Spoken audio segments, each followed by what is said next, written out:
बतौर राष्ट्रपति उन्होंने अपनी सहमति जाहिर की थी इस कॉन्क्लेव में पहुंचने के लिए, और वहां पर लोगों के बीच जब वो पहुंचे, अनेकों तस्वीरों के साथ उनके पूरे राजनीतिक सफर को हमने सामने रखा था। 1969 में इंदिरा गांधी ने पहली बार राजनीति में, कांग्रेस पार्टी में उन्हें शामिल किया।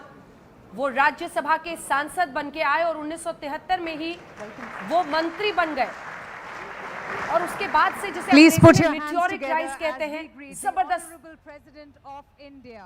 ये देखिए वहां की तस्वीरें उस दिन की। Consulting editor India today Rajdeep Sardesai. Ladies and gentlemen, thank you very much. This year, the turbulence of the last 70 years, he contested. I am delighted to have this opportunity of speaking to this distinguished gathering. तो पूर्व राष्ट्रपति प्रणब मुखर्जी अब नहीं रहे। ये तस्वीरें सिर्फ उनको याद करने का अब एक जरिया है। ये 5 तस्वीरें उनकी हम आपको दिखा रहे हैं। दिल्ली में उनका निधन हुआ कोविड-19 के संक्रमण की वजह से। हालांकि वो एक दूसरी सर्जरी के लिए गए थे, लेकिन अस्पताल में ही उन्हें कोरोना हो गया और उसके बाद से अस्पताल में भर्ती थे।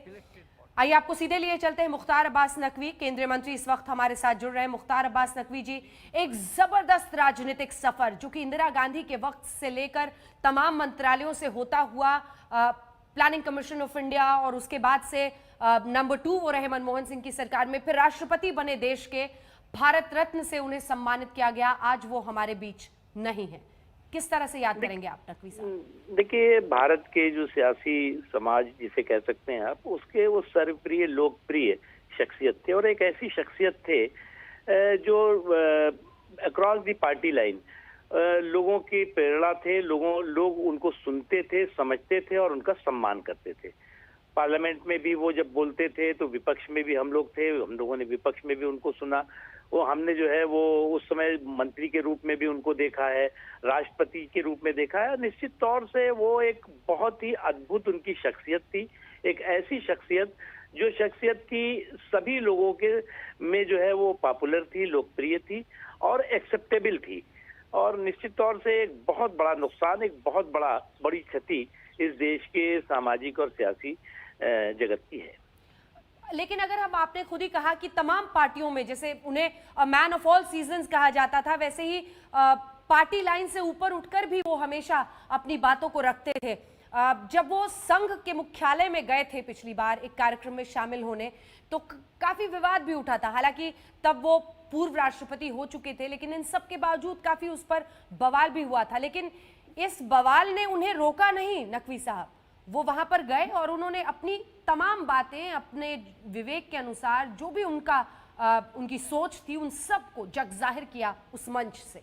नकवी जी, देखिए, बहुत दृढ़ इच्छा शक्ति के व्यक्तित्व के रूप में उन्हें हम जानते हैं, समझते हैं। और अगर आप देखें तो वो एक पार्टी में थे जब मंत्री के रूप में थे, उसके बावजूद भी उन्होंने कभी भी दूसरी पार्टियों या दूसरे दलों की बात को अनदेखा नहीं किया। थोड़े समय के लिए कभी कभी आक्रोश में भी आते थे, उसके बाद भी वो हंस करके और विपक्ष की सीट पर आकर के खड़े हो जाते थे और कहते थे, भाई अरुण जेटली जी या और भी जो तमाम लोग, सुषमा जी, सबसे कहते थे कि भाई देखो, हमने जो कहा हो सकता है तुम्हें समझ में नहीं आ रहा हो, लेकिन तुम हमारे चैम्बर में चलो, तुमको हम कॉफी पिलाता है। तो ये एक उस तरह का उनका जो एक व्यवहार था, वो बहुत ही मतलब एक असंभव जैसा आज के जो राजनीतिक सियासी युग है। और प्रधानमंत्री नरेंद्र मोदी जी तो उनसे बहुत ज्यादा प्रेरणा और बहुत ज्यादा सबक लेते रहे।